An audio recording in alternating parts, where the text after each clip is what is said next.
Be lifted high, be lifted high, higher than anybody can lift the God.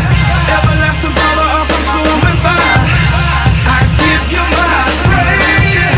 Yeah, be lifted high, higher than anybody can lift the God. Be lifted high, be lifted high, higher than anybody can lift the God. Ladies and gentlemen, you're welcome to Christian Designers Hall. My name is Olorunfemi Olushoga. I am the convener of Christian Designers Hall.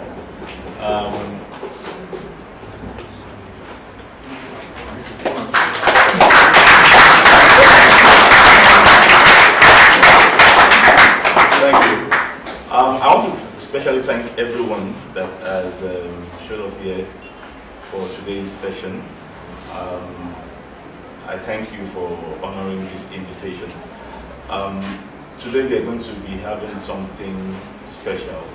I believe everyone here is ready for Ready to Wear. Amen. It's something that we have, over the years I've tried to do it, but you know, it can be so discouraging at times when you don't have the right hands to help you get what you want. Quality control is zero here in Nigeria. If you're going to do anything in mass, you know. And so we just need solution. We need, one of the reasons why we said, okay, we're going to go into this topic is because of the challenges, and we believe Tommy is an advocate for Ready to Wear, and that's why we decided to have her come talk to us. The vision of Christian Designers Hub is to raise and equip giants and help them become shining lights in the fashion industry. We've been on this for the past 3 years. To the glory of God, we have a WhatsApp group, and on that group we have about close to 300 members, and we are growing every day. I believe we have a lot of people here that are coming for the very first time. Yeah. If you are here for the first time, can you just raise up your hands and let's welcome you with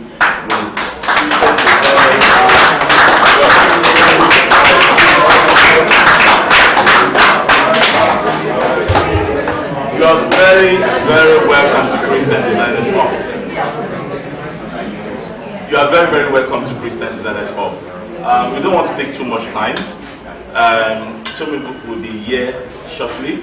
He's already here. He got here exactly 5 o'clock.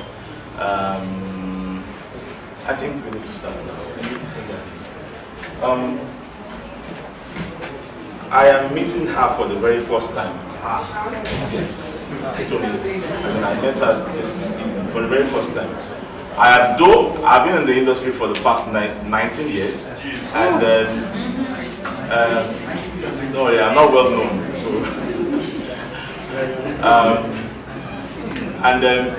yes, and you know, I used to see adverts. There are 2 designers that used to place adverts on city people in those days. They did it, you know, from time to regularly. You always see Moody and Toby. Moody, yes. You always see. I always see that advert then in those days, and I always admire our work. And so when I got to know that, she's an advocate for Ready to Wear, I was like, wow, yes, this is the kind of person who I want, to come talk to us. Mrs. Tomi Rotimi is a graduate of Business Administration from the University of Lagos, and she has a certificate in fashion technology from the London Center of Fashion Studies.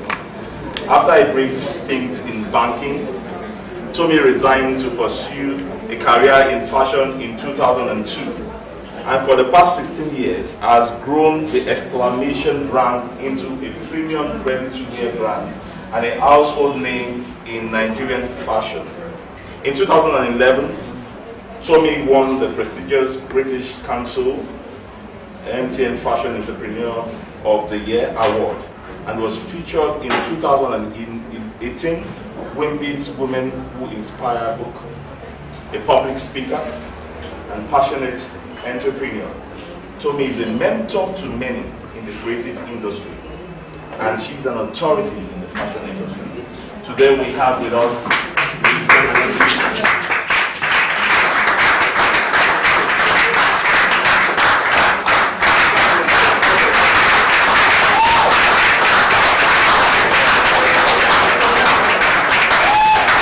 Thank you so much. So let's just get right into it. It started a little bit late.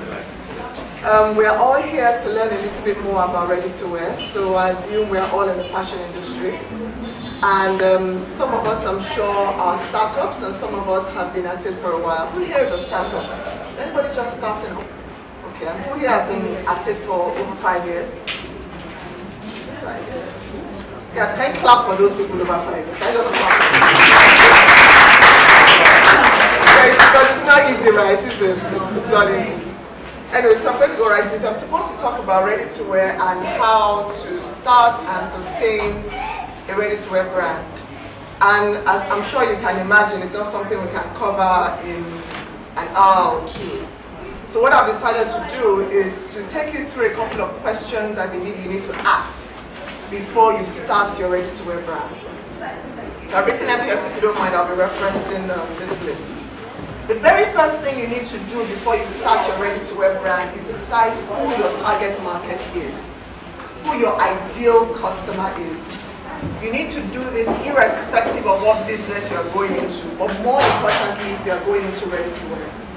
Because you are no longer a bespoke, as I call it. You are not making things for the individual customer that presents yourself.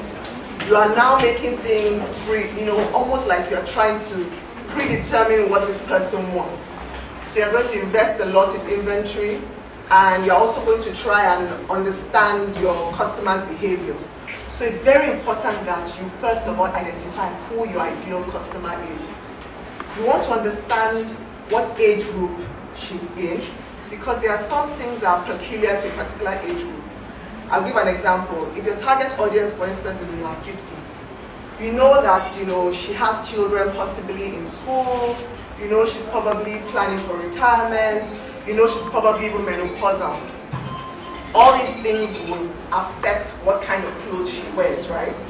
So if you don't understand who your ideal customer is, you're just going to be designing a mess, as I say. So identify who your ideal customer is, number one.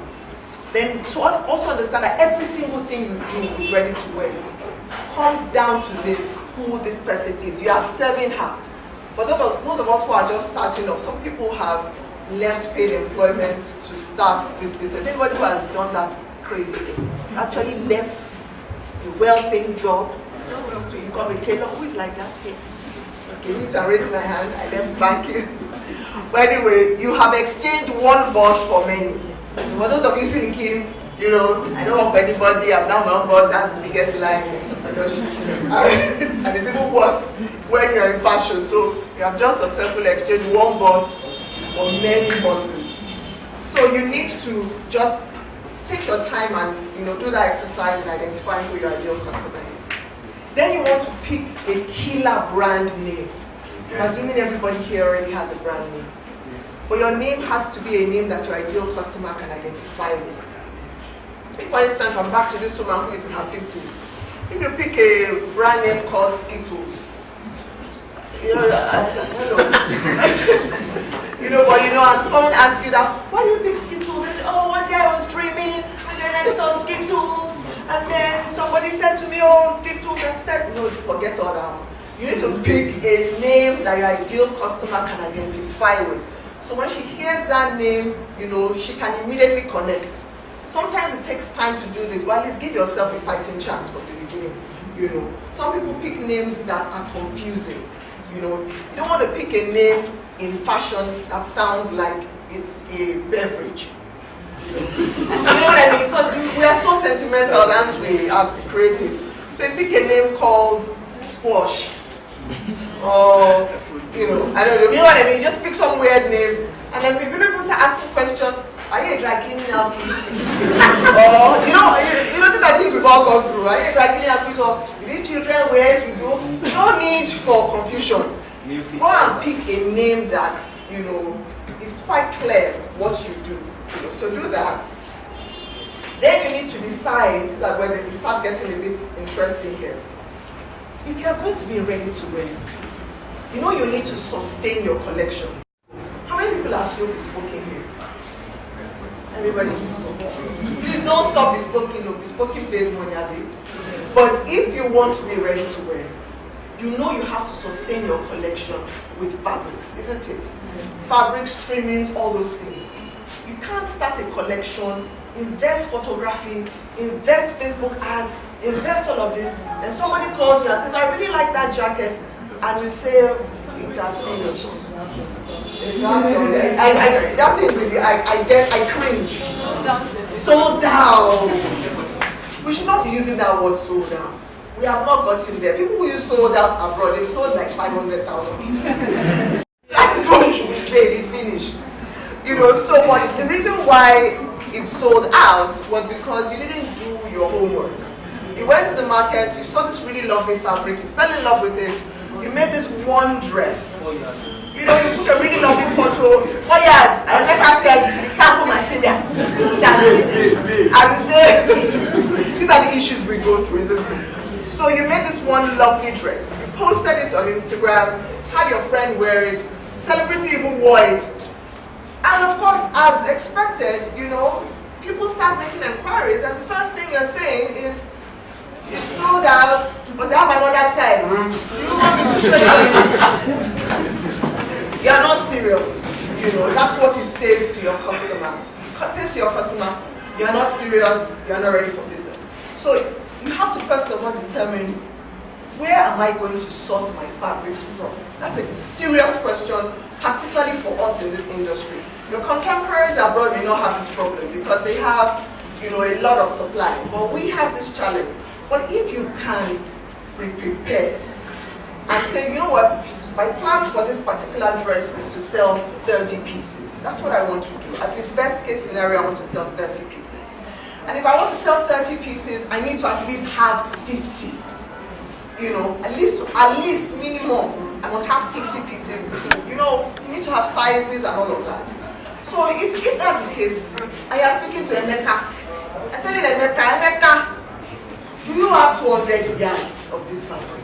Emeka tells you the sample fabric, I only have 4. Stop falling in love with that fabric. Move right along to what Emeka has. Do you understand? And you know, it is okay for you to maybe buy that 4 yards and you make that single design, you know, in anticipation for when you can find the fabric. But don't throw all this money as PR on this one design and then you can't sustain it. So if you are considering ready to wear, where you source your fabric is very, very important. And don't let anybody deceive you into thinking it can't be done. It can be done if you are prepared. You know, if you are prepared and you anticipate demand, then you start making the right intelligent decisions regarding your supply. Okay, so the next question I want you to ask is, how do you intend to produce your pieces? It's very important and ready to wear. Again, you're no longer a bespoker, or at least in this regard, you are planning to have pieces that you want people to just walk in and buy. That's the charm of ready to wear, isn't it? You want them to look at your website, buy it immediately, and immediately they get the delivery of your dress or your outfit. So, how do you want to produce? Do you want to have your own factory? There's no right or wrong answer. If you want to have your factory, there's a way to do it right. Do you want to outsource production? No right or wrong answer. If you want to outsource production, there's a way to do it right. But you don't start and then in the middle of it now say, I wish I had outsourced, or start and then, oh, this tailor is misbehaving. Be prepared. Ready to wear is all about being prepared because you are anticipating demand. So it's all about preparing yourself. You've done everything you need to do and then you are waiting for the demand. You know, you are waiting for it. So how do you plan to produce? If you have bespoken, then you know, you just start out one tailor, or maybe 2, or maybe you're even making it yourself. You know, at a certain scale, bespoke will allow you to do that. But if you are ready to wear it, then you need to prepare, and then you need to ask yourself some of these difficult questions. How do you plan to produce, and then you put things in place to produce it right. What are the production quantities per design? It's probably the most important question. And it's not a spiritual question. Because we are Christians. So we say, this dress, I can see that it will blow. Let me make 150. It's prayers that will help you. That chemistry. But you know, if you plan to start small, like how I advise everybody to start. And again, this is an advice for whatever industry you're in. Start small. Starting small protects you from some of the teething problems that inevitably will come if you're starting ready to wear.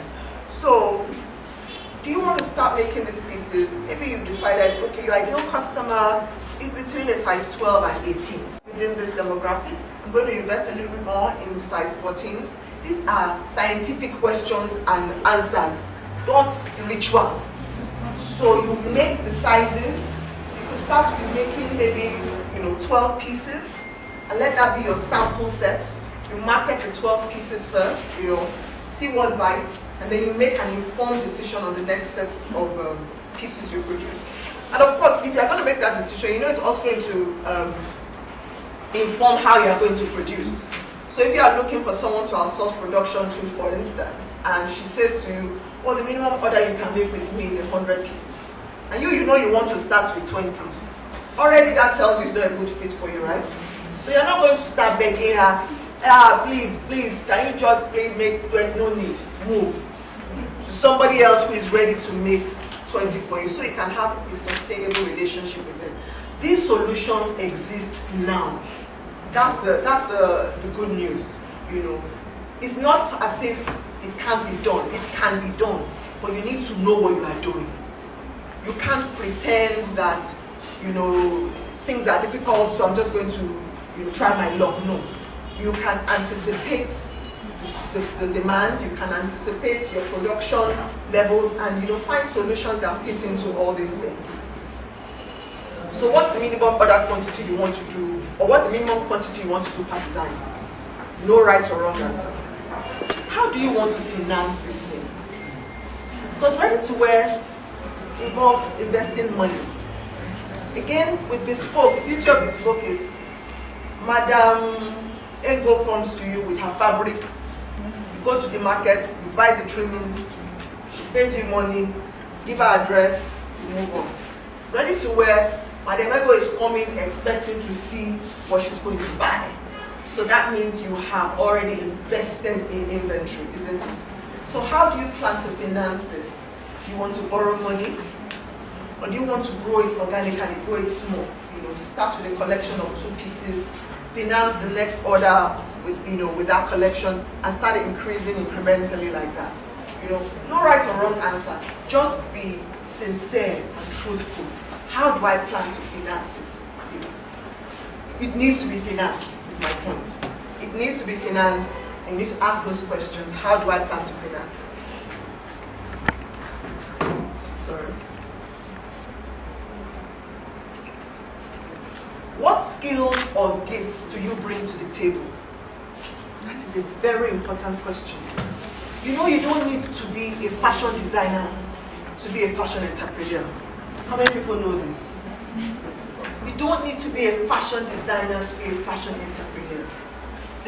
One of the richest men in the world right now, I don't think he knows how to sew.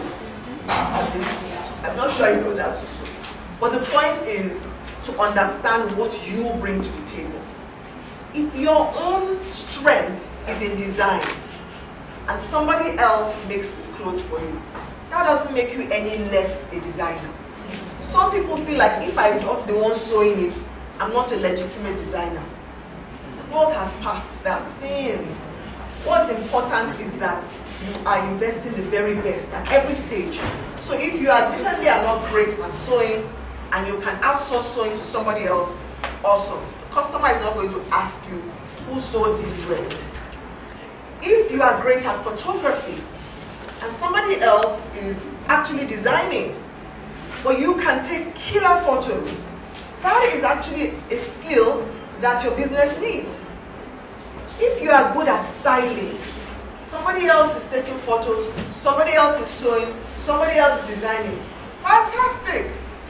There are no hard and fast rules. But don't put your talent or your skills down. Because I see people do this all the time. You know, if you feel, oh, this person is such a great designer, all I know how to do is take great pictures, you know. But I have an eye. I can identify a good collection. Some people just have an eye. That's what they bring to the table. You can look at this dress and say, wow, this dress is going to be a bestseller. And somehow they can put together a team and, you know, churn out this dress and throw it in the market, and, you know, people go crazy over it. But what do you bring to the table? Whatever skill you bring to the table, milk it. Use it to the very last. I have a friend who, what she's really good at is telling stories. That is her gift. Use this gift to sell clothes more than some people who can make, you know, best dresses. She has taken that skill or that talent, and she has found a way to use it for her business. So write down all the talents, the gifts, the interests, the passions you have. I always say, take an inventory of your gifts. I'm good at writing, write it down. I'm good at taking photos, write it down. I'm good at cooking, put it there. Whatever it is you are good at, put it there. Write it down on that gift. And then see how you can use that for your business. Don't underestimate your gifts, whatever the gifts may be. And in this day and age, we all need an advantage. You know, whatever advantage you have, use it. If you're what you have to write down going, my sister is fine, put it down. And maybe your sister will be the model for your business. You know, but my point is, everything can be used to your advantage, but be deliberate about taking note of it, right, and using it for your business. All right, so what is your proposed route to market? That's just a fancy way of saying, how do you plan to sell this thing? How do you plan to sell your clothes, your collection? You know, this day and age, there's so many ways to sell, right? It's not like before where you have to have a store. You don't necessarily have to have a store now.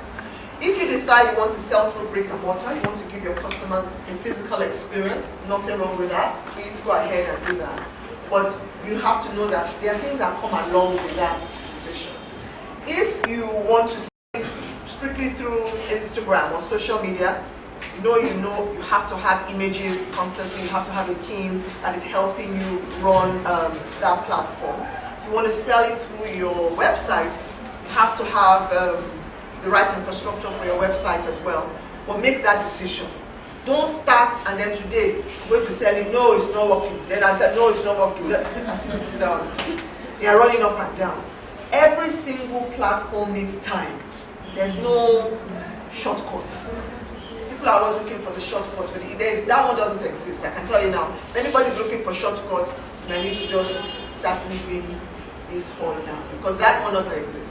Every platform, whether you're going to sell through your online store or through your Instagram, social media pages, or through your store, you still need time to build your brand. You need time for your customers to experience you, to build brand confidence and awareness, and before things actually kick off. But you need to make that decision, and whatever decision you make, you need to invest in all it takes for that platform, and you have to give it time as well. Alright? We're almost done now. So I don't know how long do I have for this? So I know how I wasn't given the time. 1 hour. 1 hour? So we're almost done, right? No. Okay. What is your marketing strategy? As designers, I find that we focus so much on designing. You are designing this killer outfit, this killer collection, but you forget that you actually have to sell them. And to sell them, you need to market them.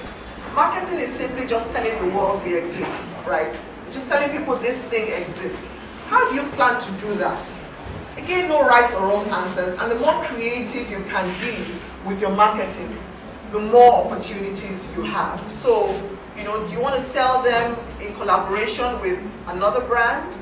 Do you want to sell them in collaboration with a celebrity? Do you want to dress up? I know people who, when they were going to start off, They decided, you know what, I'm going to manage this particular celebrity's wardrobe, and because of her platform, she's going to give me, that kind of exposure.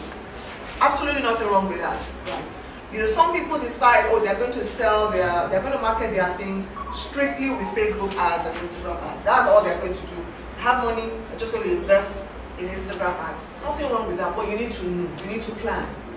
You can't just carry your dress and be begging people to wear it, forcing people to buy it. No. You have to have a plan. A marketing strategy also gives some authenticity to your brand. People want to know that this person is serious. I think one of the biggest problems we have is a lot of people think fashion designers are not serious because we're just designing, but we don't have any plans.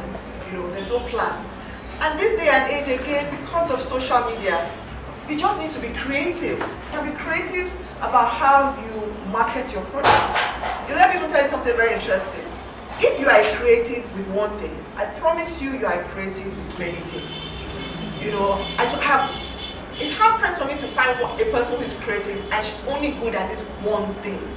I find she can sing, she can cook, she can, tell stories. You've just decided that I'm going to invest my creative energy in this particular thing. But I promise you, if you take some time and try to craft a marketing strategy for yourself, you would actually be good at that as well. And if you are not, be humble enough to find somebody who can. It's a Google away, Go and see what your counterparts outside the country are doing, And now there's so much information, Go and see what independent brands outside the country are doing, and see how you can replicate some of those things. So what is your marketing strategy? As a ready-to-wear brand, it is extremely important because you are going to have inventory that needs to sell.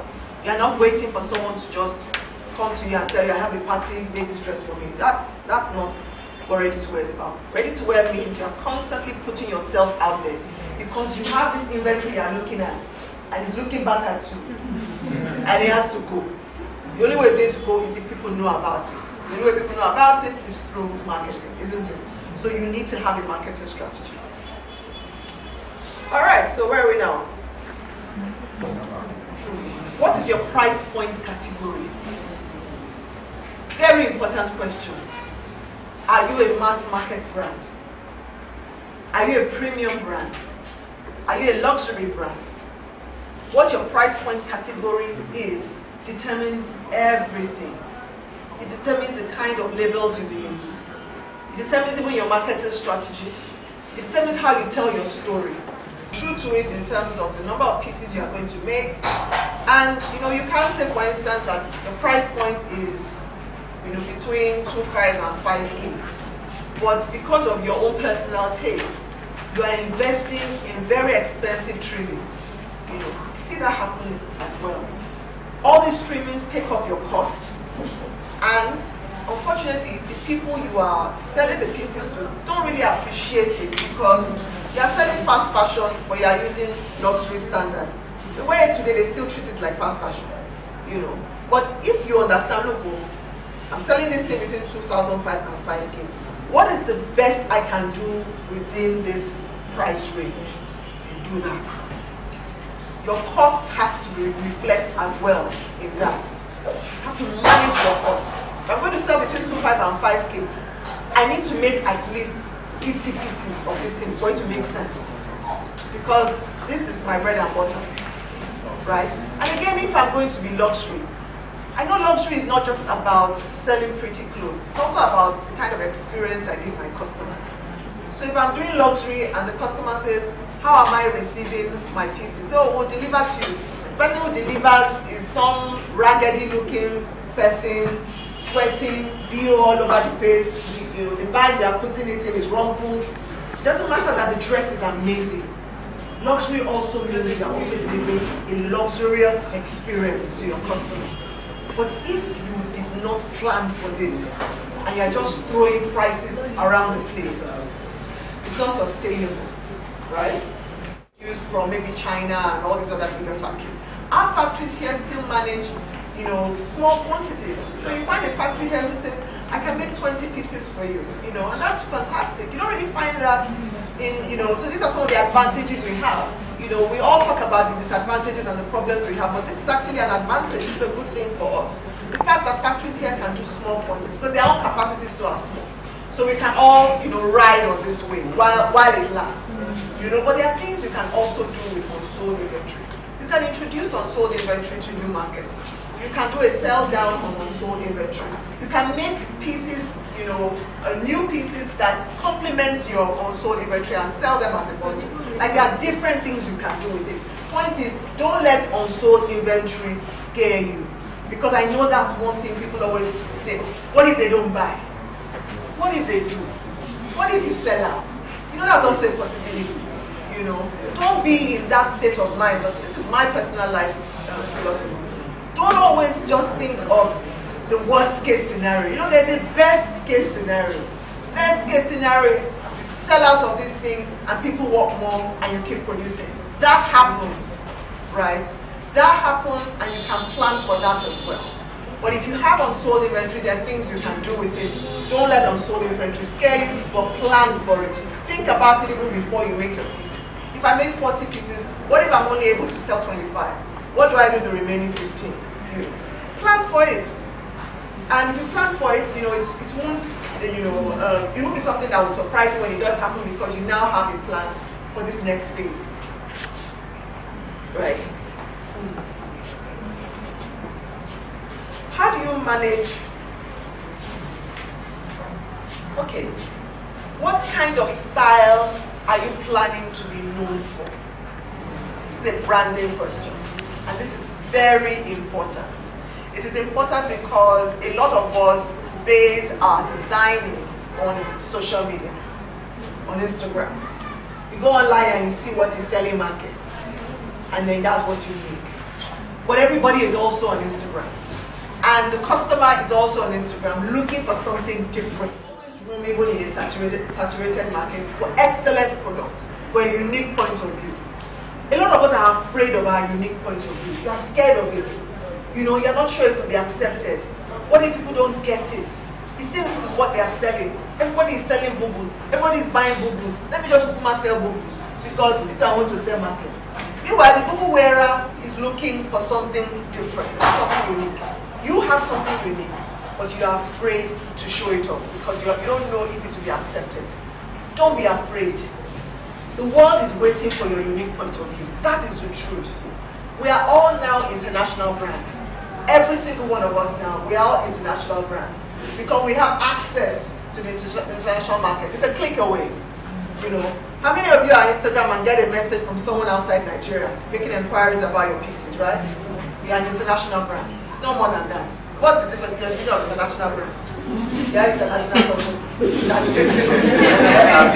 It's true that, and we are actually a threat. We are a threat to the bigger brands abroad because they see now that what we bring is different because we don't carry the kind of risks that they carry. If a unique design comes, they are afraid to try it because they are stuck with this large number of stocks and they don't know if people will actually take to it. All right, fantastic. So if you have a unique point of view, it's great. Try it out. Don't be afraid. Actually make those pieces. You may need to tweak it a bit to make it a bit more commercial, right? But don't deny yourself the benefit of expressing yourself. Because as creatives, that's all we have. That's why we are doing this. We could be selling diesel. I mean, who doesn't like money? We could be selling diesel, but we have chosen this path. And the reason why we are doing it is because we have this unique point of view. We have this creativity. We want to show it off. What's the point of doing all of that if all we are going to do is just become copycats doing what everybody else is doing, right? So I think that's it. I'm done with the questions. I had a really tough break, and I needed money to sustain myself. My parents had some financial challenges, so I needed to make money. And I remember praying then and said, okay, what can I do? That was my very first time saying, God, what can I do? I need to make money. I can't just, if I'm here in uni, I need to make money. And I asked him then saying, what do I have? I don't even know what I have to sell. And I remember him clearly saying to me, what you have is your taste. You have a good eye, you have a taste, high taste. And then I went to Telusho Market. That was when people had just started, selling, scarves were in vogue then, that was when full scarves thing was. So I went to Telusho Market, bought chiffon fabric, overlocked them, packaged them, and I started selling. And literally that was how I started business for real. Fast forward, got NYSC in the bank, and by this time I was still selling my scarves, but I now started making like simple tunics as well. And I would make my tunics, and the cashiers would wear. That's why branding is important, and that's why being consistent is important. There are some designs that copycats have copied from me, designs that were maybe 5 years old, 6 years old. They've copied, they've stopped, they've moved on to the next copy. I'm still making those designs till today. Yes. I'm still making them, they are still selling till today. Because there's more to that design for me than just one fast sell. So if there's a way to deal with a customer, I'll say, pay them no mind. You do the best you can. What will be bad is if the copycat is doing better than you. Yes. About the silhouette, about the cut, so that it's not just about the fabric. Do you understand what I'm saying? But more importantly, do the other way around. Go to the market, see what's available, then design with that in mind. Is that a lot of us don't realize that this is a journey, and it's a journey towards finding what works.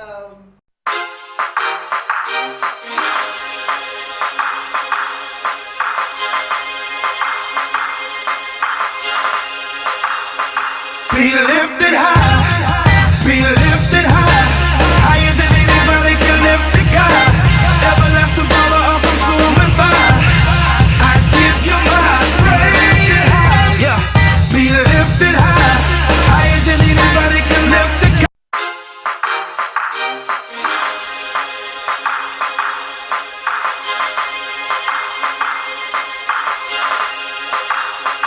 Be lifted high.